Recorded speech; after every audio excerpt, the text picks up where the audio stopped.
La Sociedad Dominica de Medios de Comunicación, Sodomco, presenta A Pensar Más con Rosa María Palacios.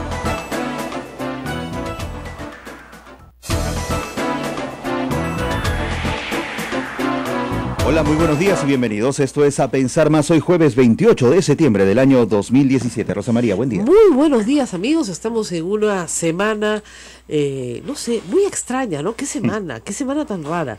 Pero en fin, estamos esperando que en un par de semanas nos den ya finalmente la ubicación final del lugar donde se celebrará la misa con el Papa en Lima, donde convenga, como dicen, donde convenga, donde con más convenga, a la seguridad, por supuesto, a la tranquilidad de la gente, a la mayor participación posible, ¿no es cierto? Se trata de que vaya el mayor número de personas con el mayor número de facilidades. La FAP ya, por supuesto, ha señalado su disposición, e incluso algunos funcionarios de la Fuerza Aérea han salido a explicar todas las bondades de sus instalaciones, ¿no? Porque la verdad es que tienen todo, tienen bomberos, tienen entradas, salidas, seguridad, en fin, y nadie había pensado eso, ¿eh? Pero sí es bueno pensar hacia futuro, como dice mi amigo Juan Carlos Tafur, que ese aeropuerto hay que sacarlo de Lima y convertirse en un gran parque, 127 hectáreas de parque para una ciudad que no tiene áreas públicas muy grandes de recreación. Tiene algunas áreas, pero no tan grandes. 127 hectáreas es un montón. Entonces esperamos que, en fin, se arregle el problema, ¿no es cierto? Y ahora vamos a conversar de otros temas. Vamos a hablar de temas que se quedaron de las semanas anteriores, del terrorismo, de la captura de Manuel Guzmán hace 25 años, de derechos humanos, etcétera, que van a ser importantes en los próximos meses y años, porque hay que tener la historia clara. Y lamentablemente la historia no ha estado muy clara en estos días. Vamos a ver cómo se desenvuelve. Oye, acá acaba de salir una noticia extraña. Sí. Carlos Basombrío anuncia que se han detenido en Cañete a los temibles de Nuevo Cañete. La policía le pone nombres raros a esta banda, ¿no? Los temibles de Nuevo Cañete. Son nombres que la policía pone. Claro, sí. No se autodenominan, claro, ¿no? Claro. Los injertos en realidad se les pone ese nombre porque son unos que se desbarata una banda y Así otros es. se meten a otra banda, entonces están injertados, ¿no? Entonces se llaman así. Pero los temibles de Nuevo Cañete, que en fin, son 26 detenidos, incluyen a un comandante de la Policía Nacional, típica, ¿no? 3 funcionarios municipales, típica. Pero también está una prima de Ollantumala. Eso no es típico. Eso ya hace que la noticia sea más que una policial. Angélica Arata Tazo, prima del exmandatario, fue detenida con sus vínculos con el municipio de Cañete, donde cumplió el cargo de exgobernadora. Durante la gestión de Humala, obviamente, fue funcionaria del Ministerio del Interior.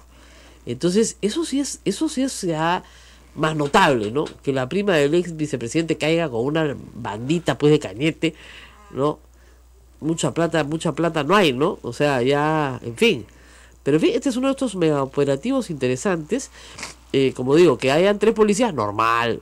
2 funcionarios municipales, normal. La prima del presidente de la República, ya no, pues ya la noticia se vuelve un poco extraña, ¿no? Rarísima. Sí, dice que han hecho un mega operativo en 37 inmuebles en Lima y Cañete y han recobrado armas de fuego, dinamita, 3 millones de soles y 50.000 dólares en efectivo. Caracho, ¿qué tal mega operación? Pero está muy bien, hay que felicitar al Ministerio del Interior que sigan atrapando a toda esta gente, la verdad, en fin. Bueno, y Kenji también ha seguido escribiendo, ¿no? No me van a creer. Ahora están publicando fotos con su mamá. Ya, Kenji, o sea, tú quieres que te quieran, ¿ya? Pero hay cosas que hacen un poquito exageradas. Dice el Twitter, con linda foto, recibiendo los consejos de mamá. Ella también es política y entiende perfectamente las actuales circunstancias. Te amo, viejita. Kenji Fujimori declaró a las autoridades judiciales de Chile que no vio a su madre durante 5 años. 5 años, o sea, el segundo gobierno de su padre completito no vio a su mamá. Y que su mamá tenía serios problemas mentales. Eso se lo dijo a un juez en Chile. Entonces, te amo, viejita, me parece muy bien, pero o sea, no es el súper referente político al que vas a ir a consultarles y le dices al juez que tu madre tenía serias perturbaciones mentales.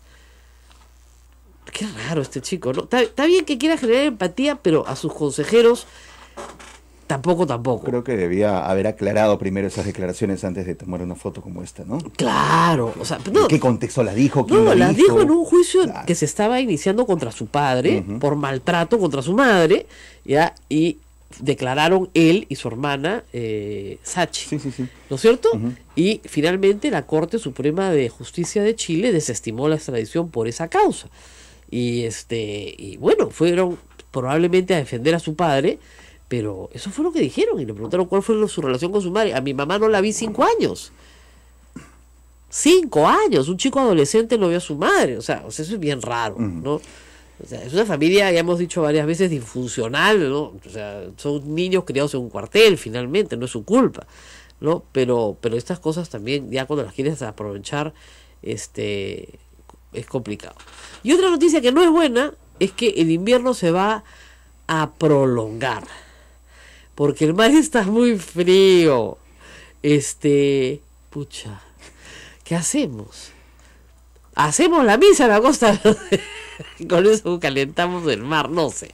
El mar está muy frío y el invierno se va a prolongar un poco, esperemos que no continúe.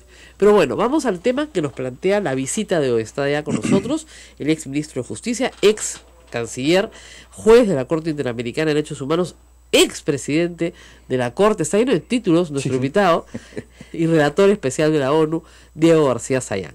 Y hay varios temas que vamos a tratar con él, además del indulto a Fujimori. Vamos a hablar un poquito del pasado, porque como les decía, hay que tener la historia clara para que no se confundan. Yo he recibido muchas veces solicitudes de mis oyentes, de aclaraciones, y las he hecho. Pero mejor que las haga la persona que estuvo ahí, en el lugar de los hechos. Muchas gracias, doctor, por estar con nosotros. Gracias, Rosa María, por la invitación. Bueno, empecemos por todo lo que sucede antes del año 2000, o antes del año 2001 en realidad, cuando llega al poder Valentín Paniagua.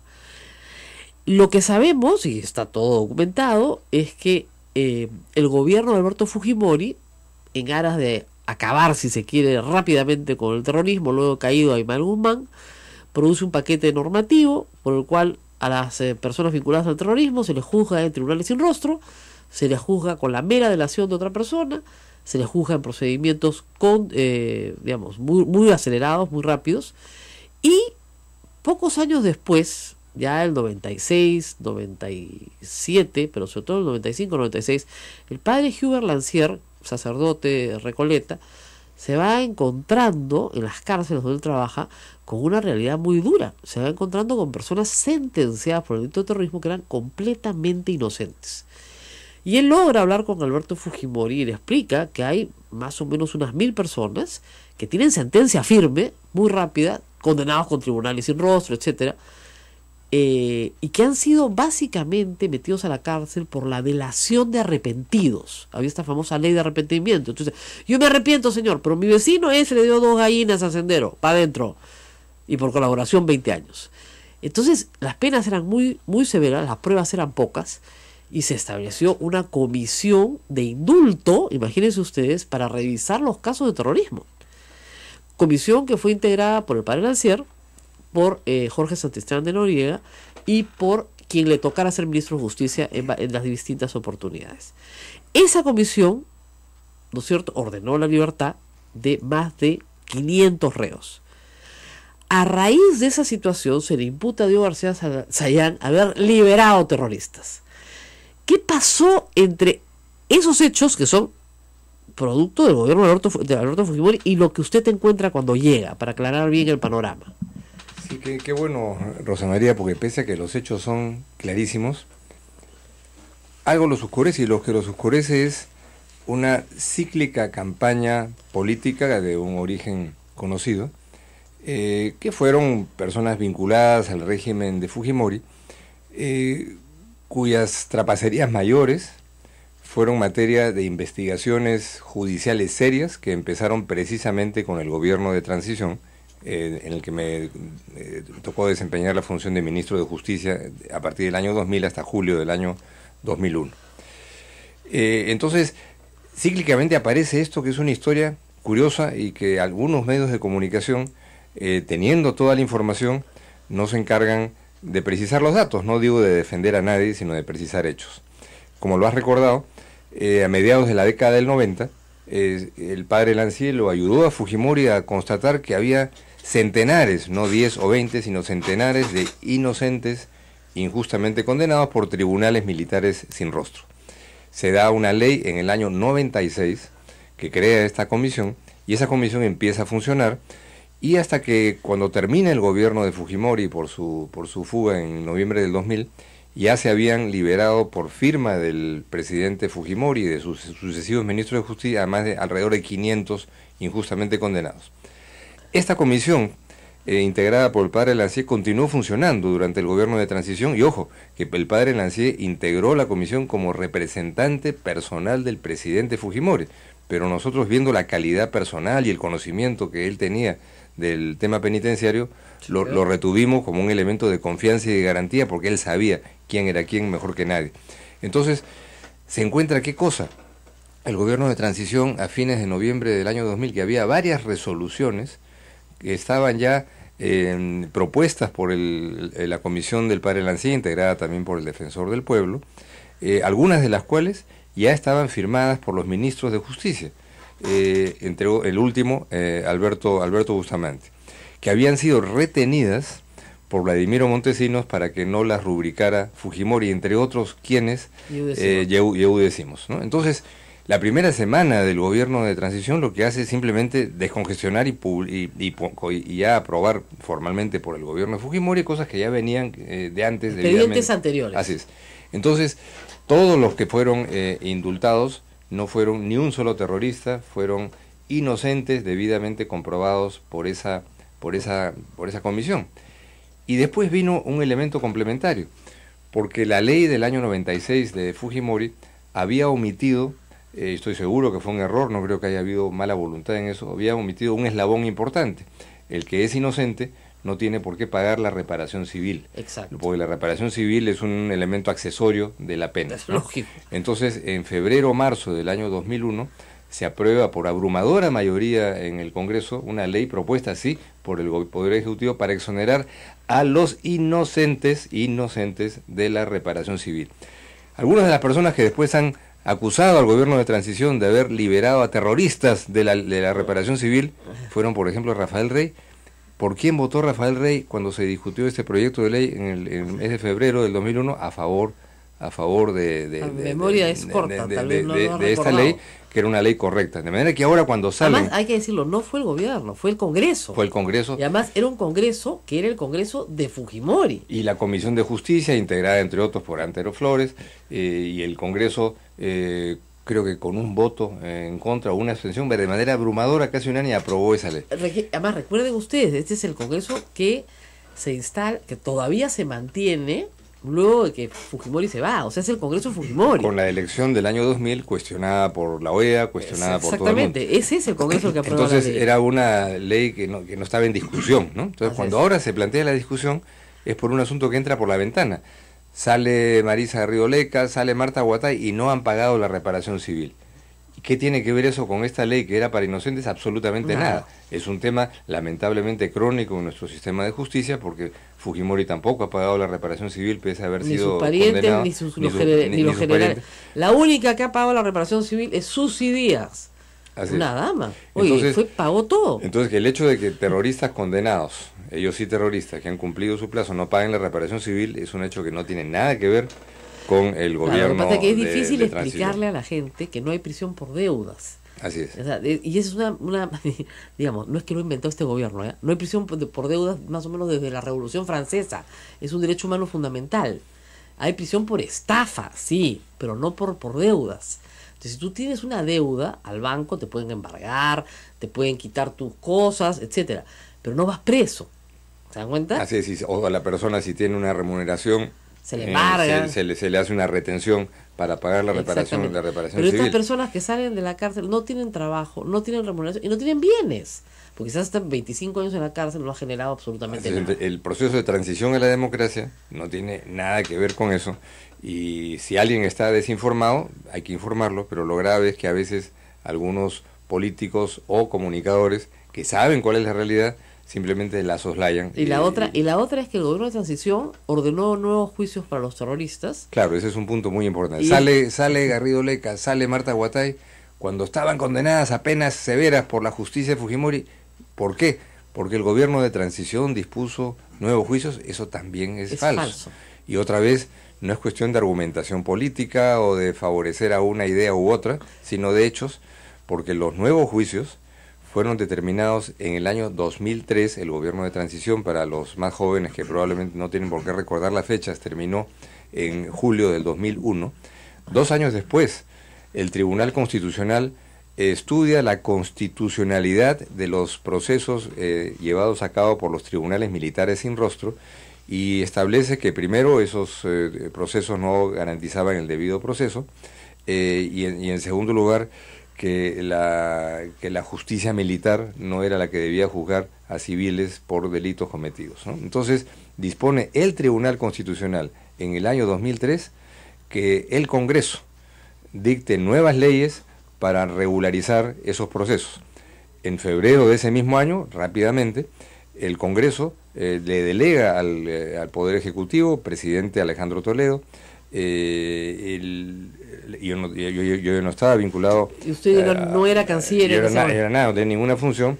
Dictan 7 decretos legislativos a través de los cuales se regulariza la situación y se dan nuevos juicios y todos los que habían sido condenados por los tribunales militares sin rostro vuelven a ser condenados, con la diferencia de que en este caso sí se respetó el debido proceso y era indiscutible la legitimidad y la legalidad de la sentencia. Porque tal vez la gente no lo sepa, pero Sendero Luminoso, el MRTA, el mismo caso de Lori Berenson pone eso en evidencia.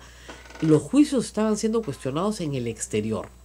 Lori Berenson estaba llevando una causa muy activa en los Estados Unidos, señalando que había sido condenada sin las garantías del debido proceso. Entonces se lo vuelve a hacer el juicio. Así es. Entonces en ese contexto, si se dejaba esa situación así es. Cualquiera que hubiera presentado ya con un tribunal constitucional independiente, con un buen fundamento jurídico, un recurso de habeas corpus contra esos procesos, hubiera tenido que ser no sometido a un nuevo juicio, hubiera tenido que ser liberado por la justicia, porque ya estábamos en democracia. Entonces lo que hizo la democracia en el año 2003, yo lo vi desde lejos, pero como ciudadano estuve de acuerdo, era decir, bueno, esto hay que regularizarlo, hay que hacer nuevos procesos en donde, repito, todos fueron otra vez claro, y la condenados. otra cosa es que se estableció en esos procesos una cosa que es básica en una organización criminal.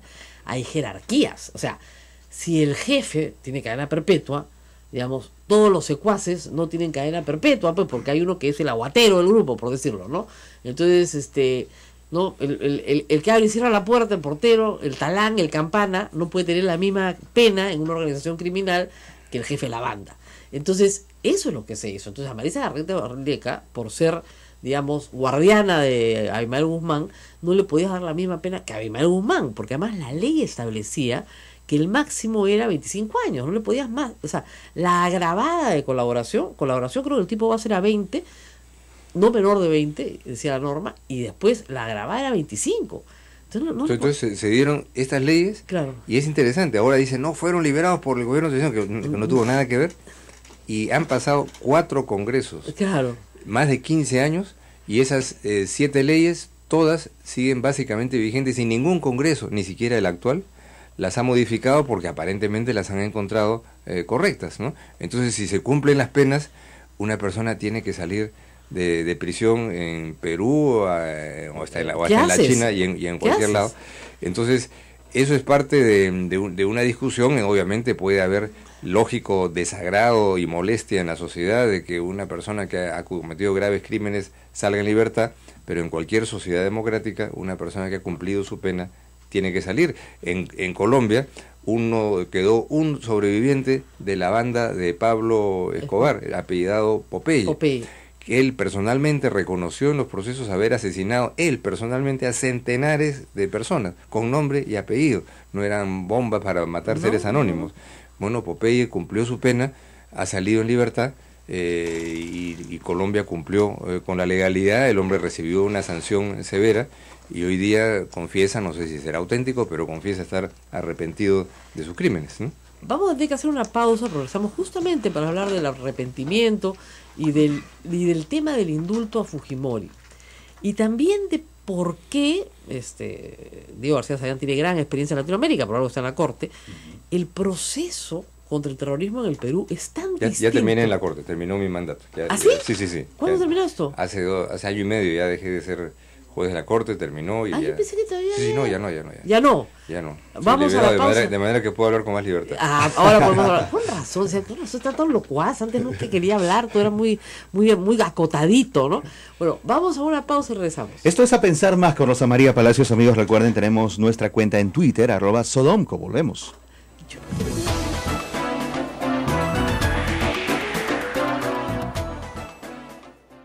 Sodomco, Sociedad Dominica de Medios de Comunicación.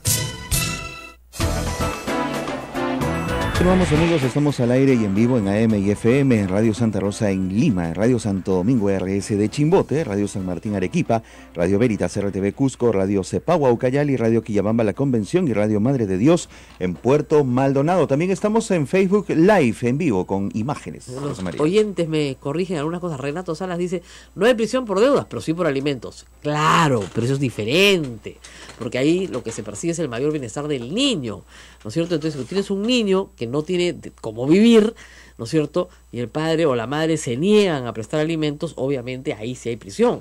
Pero no estamos hablando de eso, estamos hablando simplemente de la deuda simple. Y bueno, regresamos en la pausa. Diego García Sayán nos contaba qué es lo que está haciendo ahora, que es hiper interesante. Está participando en el proceso de paz de Colombia, ya no como, obviamente, no como miembro de la Corte Interamericana, pero los paralelos que se hacen en Latinoamérica entre los procesos hacen que el proceso en el Perú haya sido único. Es decir, esto es un grupo subversivo vencido, pero completamente vencido, y puesto en la cárcel con penas severas. Cuando Abimael Guzmán ha querido proponer un acuerdo de paz, digamos, la gente se ha reído en su cara porque ya no hay ninguna posibilidad de acuerdo de paz. Cuando se declara prisionero de guerra, se le ha dicho en todos los tonos que no es prisionero de guerra, es un prisionero que ha realizado no es un prisionero, es un reo en cárcel por actividad delictiva. ¿Por qué en el Perú se logró eso y es imposible haberlo logrado en Centroamérica, digamos, o en Colombia o en otro resto de Latinoamérica? Sí, muy importante tu pregunta, porque la gente mezcla situaciones que son muy diferentes. Y lo que ocurrió en el Perú fue diferente a lo de Centroamérica o Colombia por dos aspectos fundamentales.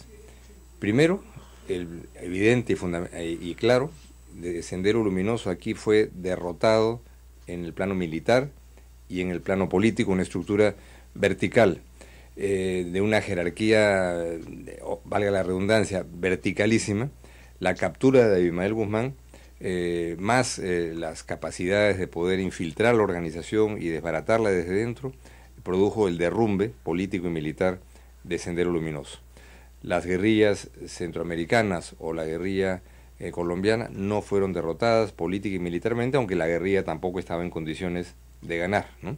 Llevaron un equilibrio entre las dos fuerzas. Así es. Y en segundo lugar, un asunto ideológico y político esencial. A diferencia de los movimientos guerrilleros centroamericanos y colombianos, que al final de la historia reconocieron que la lucha armada, que la violencia no era el camino para el cambio social y que había que rectificarse y anunciar que renunciaban a la lucha armada, el FMLN en El Salvador, la URNG en Guatemala y la FARC más recientemente en Colombia. En el caso de Sendero Luminoso eso no ha ocurrido.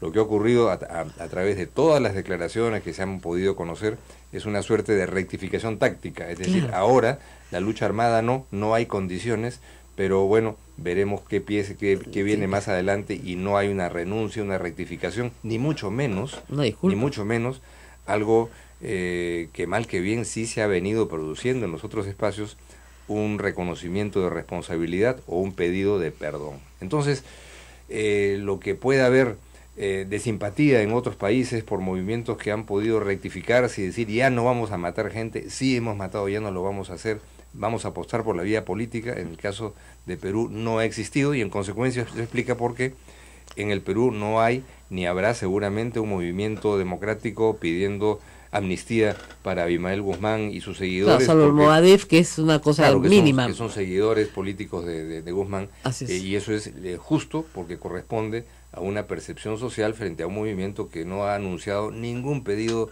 de perdón frente a las atrocidades que cometieron durante 20 años, ¿no? En cambio, en la FARC entiendo que sí se está dando ese proceso, hoy. Claro, hay un proceso que alguna gente dirá, pues no son sinceros, pero hay evidencias que la gente puede ver, primero de pedidos de perdón. La semana pasada uno de los dirigentes de la FARC, Pastor Aleapa, en un pueblo colombiano pidió perdón por un coche de bomba, por una bomba que habían puesto que mató civiles, y se acercó a las familias de las víctimas, y en el proceso de paz se ha acordado que la FARC tienen que aportar verdad para las investigaciones que vienen, y tienen que aportar algo que todavía es un misterio cuánto habrá de por medio, el patrimonio de la FARC para reparar a las víctimas. ¿Cómo funciona esto? ¿Cómo funcionará? Es una cosa que habrá que ver, pero es un camino completamente distinto. Claro. Entonces, en el Perú lo que hizo la sociedad democrática al ratificar la vía de la sanción judicial y de no abrir un camino de amnistía o indulto para los senderistas corresponde perfectamente a una realidad en la que la sociedad no espera ni desea. Mientras no haya señales que probablemente no vengan nunca. Nunca, porque es un movimiento absolutamente dogmático, así entonces no hay posibilidad de que ellos cometan errores, o sea, su líder es perfecto y como es un semidios no hay forma de que se equivoque. Y los condenados que están saliendo, ajá, y que van a seguir saliendo porque así lo establece la Constitución y la ley, un condenado cumple su pena y tiene que salir libre, ninguno de ellos o ellas están saliendo a pedir disculpas, a buscar un medio de comunicación para decir, por favor, jóvenes del futuro, no sigan este camino del terrorismo. Eso es terrible, ¿no? En el caso del MRTA, yo creo que Peter Cárdenas sí, ¿no? Salió y dijo, yo me di cuenta en la cárcel que esto era una estupidez completa, ¿no? Así es. Pero se dio cuenta muy tarde. Que el MRTA es un poco de la familia de los otros movimientos guerrilleros, y han quedado en la historia completamente anexados a Sendero Luminoso por esa coincidencia en la historia y porque también utilizaron métodos de terror, ¿no? Ahora, en el caso del indulto a Fujimori, que es una gran discusión en este momento en el Perú, nosotros, yo creo, conversamos con Juan de la Puente, con un grupo de gente de la Coordinadora de Derechos Humanos, y él decía que la batalla jurídica está ganada, no hay forma jurídicamente de dar un indulto humanitario a una persona que no está enferma. O si la hay, o yo me equivoco, y Juancito y yo estamos perdidos. Mira, esto tiene tres el planos, indulto, ¿no? Monárquico existe todavía, o sea, sola firma. Tienes el plano humanitario y de salud, es uno de ellos. Uh-huh. El otro, el indulto per se, sin pretexto, claro, o argumento de salud. Y el tercero podría ser el indulto conectado a un proyecto de reconciliación. El primero, el de salud, es algo que tienen que determinar los especialistas, y naturalmente si el gobierno opta por ese camino, lo razonable, siendo esto un elemento altamente polémico, es que hubiera una comisión técnica de médicos del más alto nivel y de la absoluta neutralidad, y por ejemplo que se convocara a un especialista de la Organización Mundial de la Salud, otro de la Organización Panamericana de la Salud, y si determinan que hay condiciones de salud que lo afectan, evidentemente se aplique la ley y el indulto humanitario correspondería. ¿Usted no tiene problema con eso? Bueno, si la ley si está verdaderamente una enferma, persona que está verdaderamente enferma, naturalmente corresponde, pero lo que él ha anunciado que tiene, que es fibrilación auricular, que yo tengo de fibrilación auricular y estoy aquí en vivito y coleando. La ley establece que necesariamente tiene que haber de pronto opiniones de personas totalmente neutrales como las que ha citado, no, o no necesariamente. No. El decreto supremo dice que hay una junta médica, sí. Pero este es un tema, no es un tema legal, pues, es un tema que tiene que ver con percepción en un país, ajá, en donde hay polarización para cualquier cosa, ¿no? Yo creo que un gobierno democrático no puede dar un paso que fomente la discordia nacional, la desunión, sino que avance en la línea de la reconciliación, porque lo que está de por medio aquí no es indultar humanitariamente a un ladrón de gallinas, sino a alguien que ha ocupado la posición que sabemos, ¿no? Entonces, el indulto humanitario tendría que ser calificado de tal manera que dé la transparencia necesaria de que es así y que no son 3 médicos del Ministerio de Salud que al final harán un poco lo que sea necesario. Segundo, el indulto en abstracto, es decir, el perdón por parte del gobierno. Aparentemente el gobierno ha dicho que no va a dar ese tipo de indulto, no lo sabemos. Pero la tercera opción, naturalmente, es pensar en algo que aparentemente el gobierno no está pensando, es que en un país en donde todavía la discordia nos atrapa y donde el tema que acabábamos de conversar hace unos segundos expresa justamente esa discordia sobre hechos que ocurrieron hace 15 o 20 años, una opción a través de la cual la tendida de mano que el gobierno quiere darle a Fujimori y al fujimorismo podría eventualmente explorarse como un camino que apunte no a la discordia y desunión nacional, sino a la conciliación y reconciliación nacional. ¿A cambio de qué? Y olvidémonos ya si está muy enfermo o no está muy enfermo, que aparentemente no lo está. Es decir, bueno, señor, usted ya lleva la mitad de su condena. La mitad de su condena. Tiene usted pues la opción de decirle al país y a la opinión pública que algo por lo que usted ha sido condenado, usted dirá que no es culpable, pero ningún presidente, ningún gobierno puede jamás volver a organizar un equipo que opere como escuadrones de la muerte. Ningún presidente, ningún gobierno democrático puede utilizar fondos del Estado para comprar las conciencias y los medios de comunicación. Ningún presidente puede tolerar tampoco que se interfiera en la independencia del Poder Judicial o de la Fiscalía.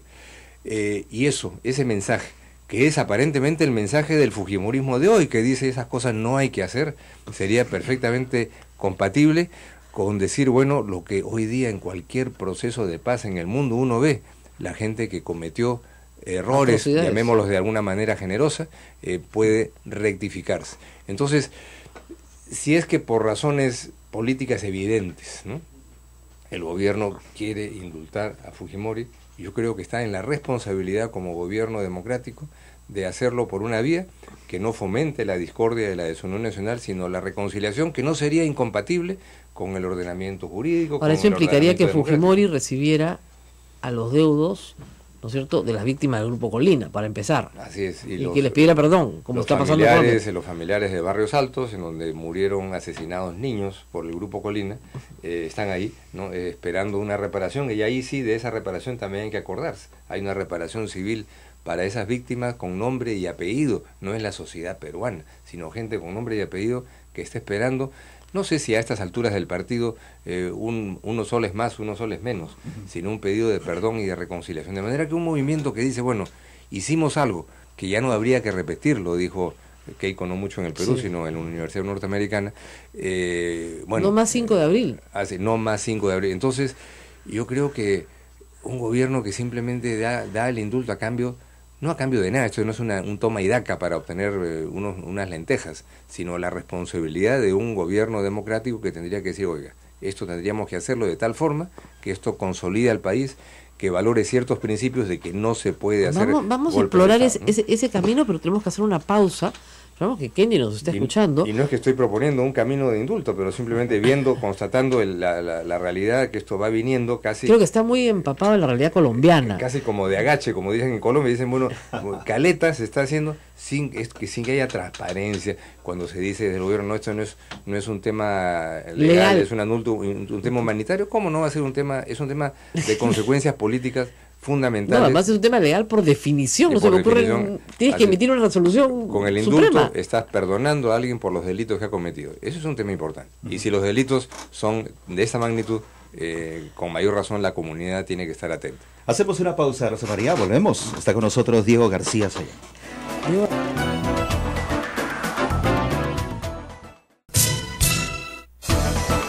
Hay reacciones en Facebook Live, buen invitado, a ver si cachetean a los mafiosos que desinforma. Dice Pepe Lucho Villavicencio, gracias por la sintonía. No hay prisión por deudas salvo por alimentos. Bueno, eso sí, la creación que hacían, gracias a Renato Salas también. Pero acá lo importante es que Diego García Sayán admite que se puede indultar en un camino de reconciliación nacional. Correcto. Siempre y cuando se cumplan las condiciones, ¿no es cierto? No está en el decreto supremo, ojo, pero siempre y cuando se cumplan las condiciones de un modelo a la colombiana, digamos, ¿no? Donde hay un reconocimiento... No quisiera decir camino colombiano, porque son realidades muy distintas. Claro. Aquí no hay un acuerdo de paz de por medio, ni nada parecido. Pero sí voy a un asunto muy de fondo, que va más allá de la formalidad legal de la que podemos hablar también, ¿no? Si por razones evidentes que toda la sociedad peruana está observando, el indulto viene, ¿no? Eso tendría que pensarse muy seriamente, pensando no en el cortísimo plazo de qué puede convenirle al gobierno para obtener tales o cuales votos, sino medir cuál puede ser la consecuencia social y política de esto. Primero, y la consecuencia moral. Claro. Si son delitos tan graves en donde por una razón casi de toma y daca de votos se sale una persona de la cárcel, bueno, ya cualquier cosa puede ocurrir. Y por otro lado, la necesidad de que el Perú en serio, sí, supere estos espacios de discordia nacional que no son cosas que deben mantenerse por más tiempo y por más generaciones. Si es que eso debiera llevar a una modificación de una norma, porque el indulto, que no sea el indulto humanitario, ya sabemos que No se puede. proscribe que se haga cuando se han cometido determinados Por ley el delitos. secuestro está prohibido. Ahora, Ajá. lo que dice la Corte, y lo recuerdo en Barrios Altos, es que no se aceptan amnistías. Y no se acepta, o sea, no se acepta que la pena no se cumpla. Es decir, que el que ha cumplido, que el que ha cometido graves violaciones de derechos humanos no puede gozar de impunidad. Así es. ¿Cómo Y superamos esa barrera? La jurisprudencia constante de la Corte Interamericana, con la excepción de un caso aislado que hizo referencia al indulto, lo que hace referencia directa es a que los graves crímenes de derechos humanos tienen que ser investigados y sancionados y no pueden ser materia de amnistías. Así es. Porque lo que tiene que haber es procesos que permitan identificar responsabilidades y conocer la verdad. Estableció la Corte una jurisprudencia diferente para procesos de paz, que no es el caso del Perú, en donde dice sí, amnistías pueden proceder porque es lo que establece las convenciones de Ginebra. Claro, por eso es que Moaves dice queremos un proceso de paz y sacamos a Fujimori también. Claro, que esto no es un proceso de paz, tiene que ser una fórmula distinta y por eso el modelo, llamarlo de una manera colombiano, no es pertinente para el Perú. Pero sí la pregunta, bueno, si hay una decisión política y esa se va a llevar a cabo, ¿qué daño se le está haciendo a la sociedad de fomentar un elemento adicional de discordia? Ahora, digamos, se tendría que derogar la ley que dice que por secuestro no puedes indultar. Tendría que modificar. Claro, que es una ley que propuso Marta Chávez, creo, en su momento, ¿no? Claro, que es una ley que aprobaron los fujimoristas. Así Muy es. bien. Que se le aplica a Alberto Fujimori. 2, tendrías que modificar el reglamento de que indultos. tiene un grado muy relativo de sentido. Es decir, una persona puede ser indultada si ha cometido homicidio calificado, Ajá. pero no se ha cometido secuestro. Es No, una no, cosa... pero homicidio calificado Homicidio también. ¿Ah? también está, ¿no? Sí. Asesinato está. Asesinato, que es el homicidio calificado, está. Todos son graves. Está terrorismo, está terrorismo. narcotráfico. Y terrorismo creo que la sociedad peruana quisiera que se mantenga como una Así es. prohibición, por supuesto. Entonces, muy bien, está ahí, pero hay que decirlo, implica una modificación legal, que la tiene que modificar este Congreso. Dudo que este Congreso modifique eso. 2, tiene que haber un decreto supremo que establezca, ¿no es cierto?, excepciones o modifique el decreto supremo vigente que establece que hay el indulto simple para estas personas y el indulto humanitario para las otras y no hay nada más. Y es probable que ese camino es demasiado sofisticado para un gobierno que está un poco Eso es lo que le iba a decir. enredado con sus propias palabras. No, ¿no? y con una oposición que lidera Keiko Fujimori que no quiere el indulto de su padre. Entonces empecemos por ahí, pobre Kenji. Entonces, ¿Ya? si el ahora, camino... sí sería interesante que unilateralmente Alberto Fujimori muestre lo que usted está diciendo. Por supuesto. Y por esa vía, tal vez logre mucho más de lo que se lograría si no lo hace. Yo creo que el país y mucha gente que han sido, son y seguirán siendo opositores de Fujimori recibirían bien esa señal que mirando al futuro es lo que se desea. Por supuesto habría un sector que no aceptaría eso, pero si el camino es el indulto humanitario por razones de salud, no tienen la credibilidad y legitimidad una farsa de una comisión técnica designada por alguien del Ministerio de Justicia, no va a resolver. No, y si es una tema. farsa, volvemos al precedente del caso Cruciat. Inmediatamente se va a pedir, se va a litigar, se puede recurrir la nulidad de ese indulto y se puede llegar a la Corte Interamericana. Y la Corte, en cumplimiento de su propia sentencia, dirá, sí, pues acá se está generando una situación de impunidad. Entonces la gran pregunta es si en un contexto de debilidad política terrible, un gobierno que al año tiene la popularidad que pueden tener los gobiernos que han tenido ya 7, 8 años de gestión, ese es el nivel de respaldo popular que tiene Juan Manuel Santos en Colombia, pero está terminando su segundo gobierno. Ya, ok, pero aquí estamos recién empezando. El segundo, 14 meses y ya está en el suelo. Y ese factor de legitimidad social y de respetabilidad democrática es un tema delicadísimo que tiene que manejarse con mucho cuidado. Y también si el fujimorismo en efecto dice, ya nos hemos rectificado, no debe haber otro 5 de abril. Es que es el fujimorismo de Keiko, que yo también creo que es un fujimorismo táctico, ¿no? Porque en realidad acá José Alejandro Godoy me dice una cosa que es verdad. El tema es que no creo que den ese paso porque siguen pensando que Fujimori no es el delincuente que es. Es como Aymar Guzmán. Aymar Guzmán está convencido que él no es ningún delincuente. Él es un luchador de la justicia social. Así es, entonces, para que eso suceda, tiene que suceder como han pasado con la FARC, que la FARC reconoce lo que ha hecho. Y es grave desconocer una sentencia dictada por 2 instancias de la Corte Suprema con garantías de debido proceso, frente a la cual, como cualquier ciudadano con todo derecho, podrá discrepar, pero nadie podrá acusar a esa Corte Suprema que se le negó el derecho a la defensa, que no hubo posibilidad de impugnar a los magistrados porque eran su identidad perfectamente conocida y que no hubo posibilidad de apelar, porque hubo 2 instancias, la primera, protagónico César San Martín, y la segunda, nada menos que el actual presidente de la Corte Suprema, Duberly Rodríguez, que presidió la sala que finalmente lo condenó, y a veces todo se concentra en César San Martín, que al final fue la primera instancia. No, y además, de nuevo están volviendo a sacar los fujimoristas que la sentencia había sido dictada desde España, que había sido ya prehecha. El mismo argumento, parece Diego García Sayán, San Martín, el mismo argumento con el que han estado tratando de impugnar la sentencia, que como tú dices, fue ratificada por otra sala de la Corte Suprema. A Duberly ni lo tocan, y Duberly ratificó la sentencia. Y si consideraron que esa sentencia violaba derechos fundamentales, han tenido más de 10 años para impugnarla internacionalmente, cosa que no se ha hecho. No se ha hecho, no han ido a la Corte. Lo que han hecho es tratar de establecer habeas corpus para impugnarla. Han presentado 4 o 5 habeas corpus, todos han sido declarados improcedentes porque no tienen ya se les ha dicho que por esa vía no van a lograr nada.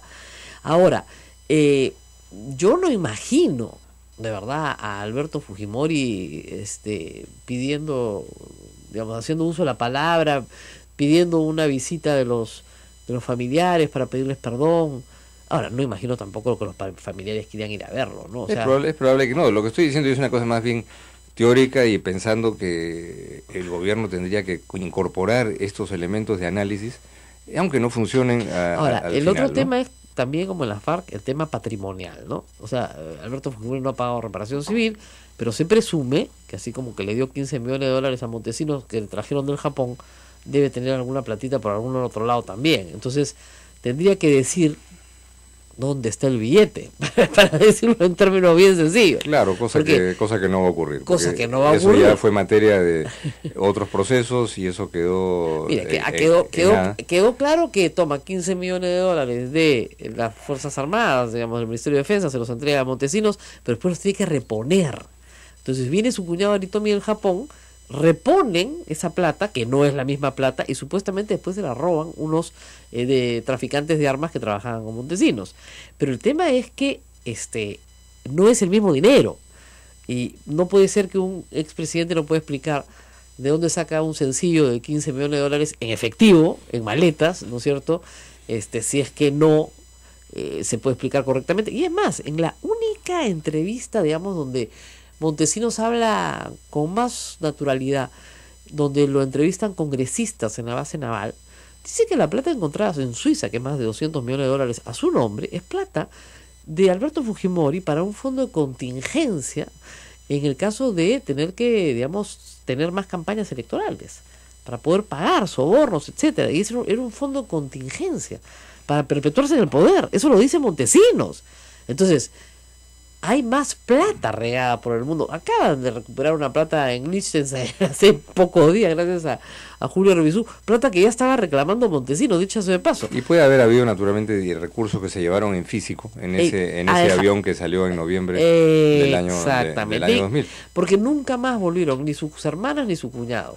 Y la hija de Alberto Fujimori, Keiko Fujimori, ha vivido durante años en la casa de su tía, que por supuesto nunca más ha vuelto al Perú, supuestamente cuidándole la casa. Y la tía tiene hijos, ¿ah? Que es rarísimo, pues, ¿no? Oye, ¿sabes qué? ¿Me puedes volver a la casa de mi mamá, no? Porque ya queremos vender, pues, porque, ¿no? Mi mamá ya no va a volver. No.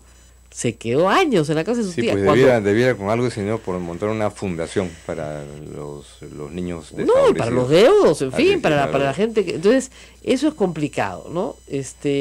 Claro, todo el mundo dice... Entonces yo no estoy abogando por nada, simplemente viendo una realidad Claro. en donde pareciera que por un cálculo politiquero de mayorías, minorías, en un Congreso que estamos viendo, está junto con el Ejecutivo también muy bajo en legitimidad y respetabilidad, de manera que el problema lo tienen todos, ¿no? Sí. Cómo hacer que no solamente la reconciliación con Fujimori o de Fujimori, sino a la conciliación entre peruanos con una institucionalidad cuya legitimidad es mínima.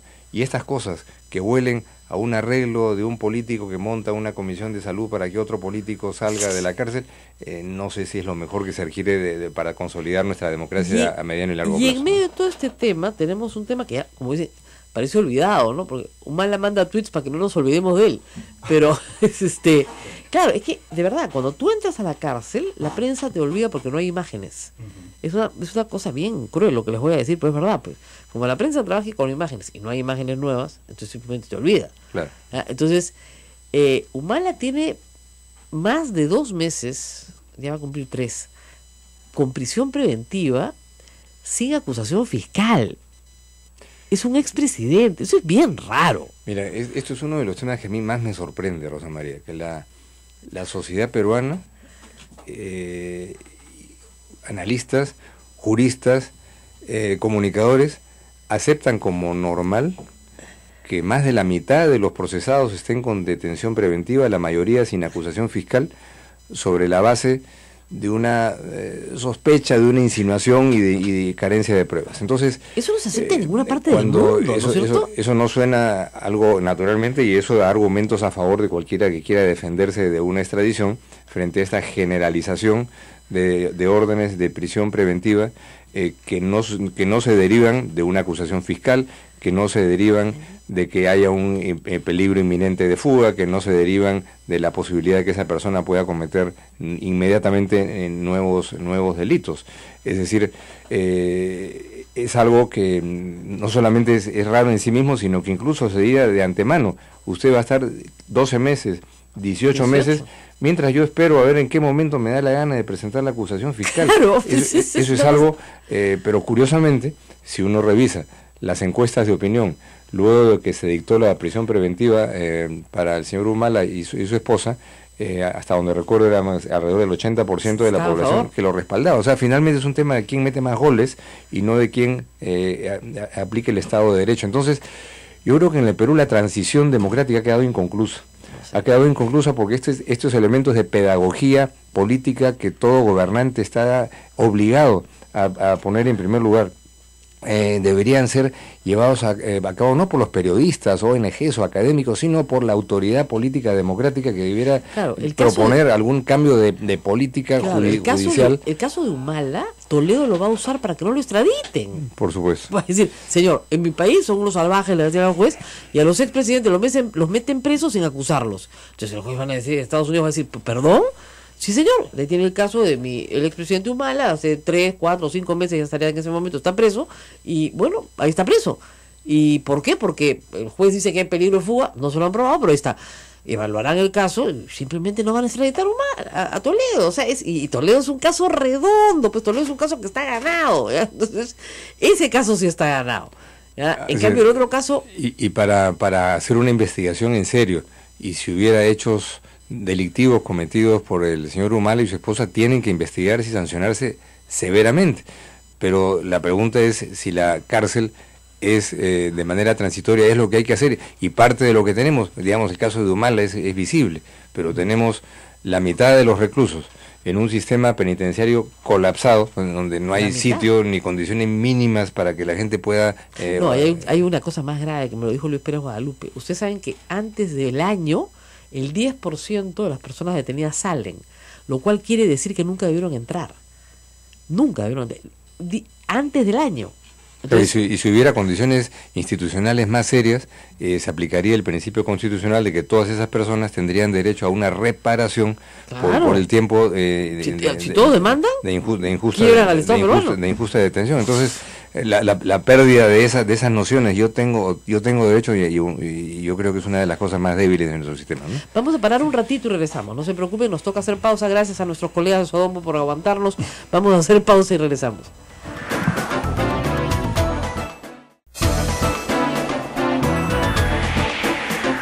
Continuamos, Rosa María, tenemos unos minutos antes de terminar.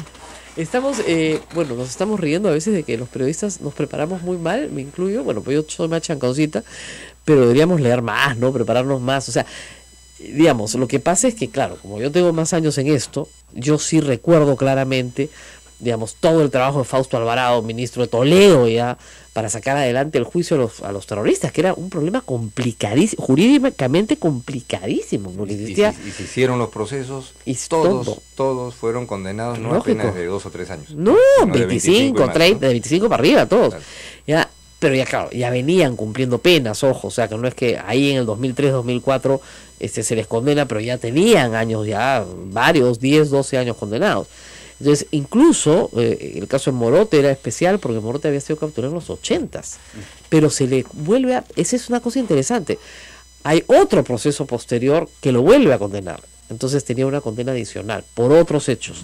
Entonces, hay que entender claramente el tema jurídico y, por ejemplo, lo que tú dices en el caso de Humala y otras personas con prisión preventiva, no hemos hecho docencia como para que la gente entienda que la prisión preventiva es, como decimos en el derecho, residual.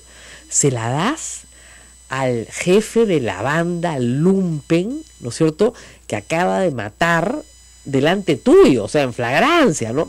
Y sabes que si lo sueltas vas a ir a matar de nuevo. Y con un evidente peligro de fuga, que evidentemente en un expresidente es muy difícil que él escape disfrazado de llama por la frontera, ¿no? Vamos a ofrecer una captura para quien nos diga dónde está Alejandro Toledo, ¿no? Llegaron 100 fotos pues, de Palo Alto, California y de San Francisco, donde todo el mundo lo encontraba comiendo, con los sanguchitos, retiraron la recompensa porque era ridículo. Todo el mundo sabe dónde está Alejandro Toledo. El problema no es... Y le daba un tono de acción política gubernamental en algo en donde al gobierno solo le corresponde tramitar a través de la Cancillería los error, de la extradición. bueno, error garrafal, ¿no? Error garrafal, que la Cancillería se meta, por ejemplo, a pedirle a la FAO que no contrate a Nadine Heredia, ya, eso fue un papelonazo, ¿ya?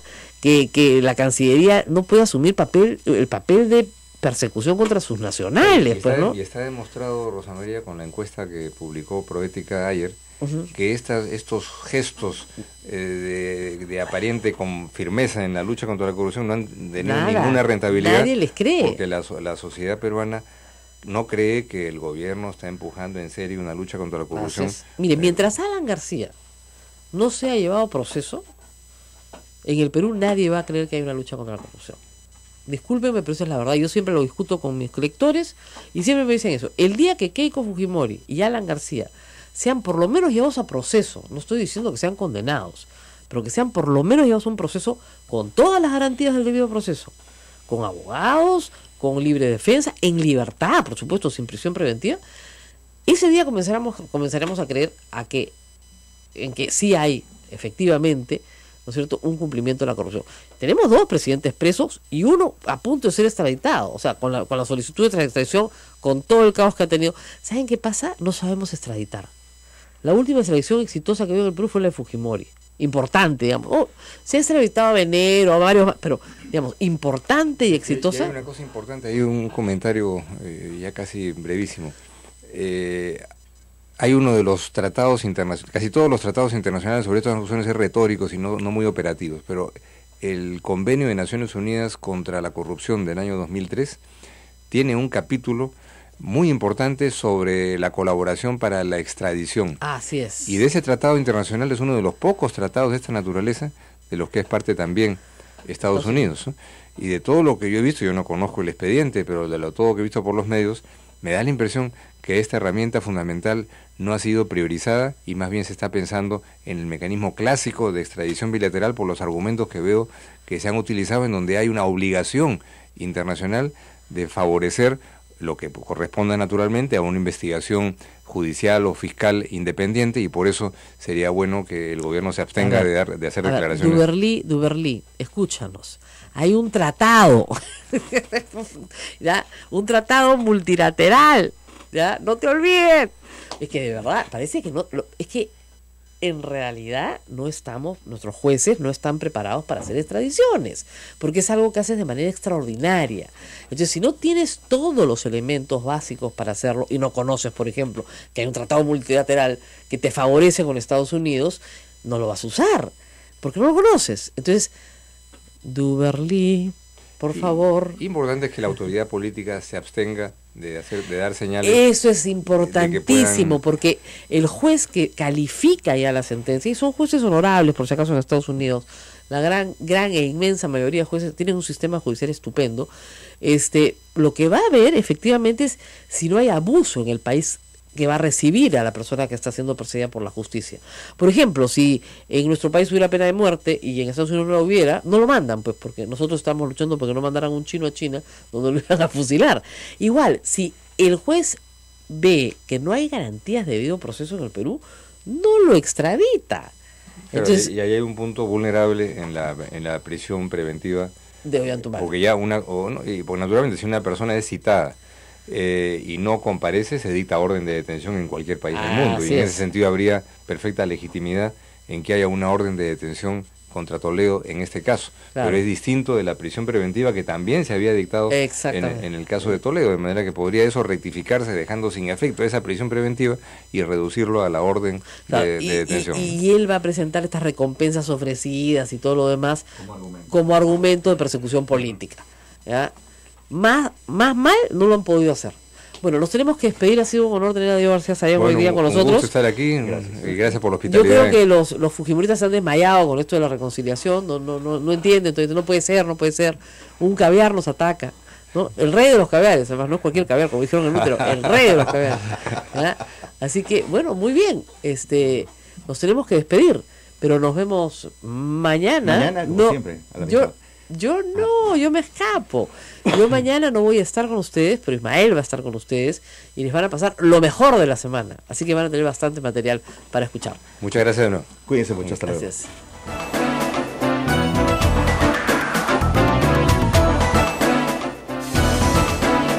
Hasta aquí, A Pensar Más con Rosa María Palacios. Este programa fue producido por la Sociedad Dominica de Medios de Comunicación, Sodomco.